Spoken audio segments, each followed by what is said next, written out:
আছেন নাকি? আমি কেন দেখতে পাবো আপনাকে? ই বাবা।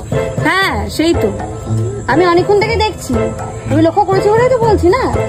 কখন দেখলাম আমি আপনাকে, আর কেনই বা দেখতে যাবো?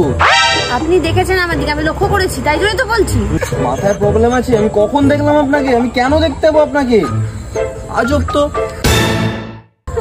সেই তো, কেন দেখবেন আপনি আমাকে? আমাকে তো দেখতে খারাপ, আমার মাথায় ডিফেক্ট, আমি পাগল।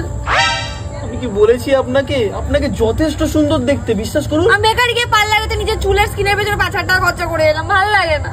আরে আপনাকে পার্লারে সেজে গুজে ভালো লাগছে, বিশ্বাস করুন। এই যে আমার চুলটা সুন্দর, ঠোঁট সুন্দর, চোখ সুন্দর, সবকিছুই সুন্দর। সত্যি সত্যি বলছি। এবার একটু অন্যদিকে তাকাই। আমি তো জানি এটা ন্যাচারাল বিউটি, আসলে পার্লারে তো ঠকি আমার 5,000 টাকা নিয়ে নিই।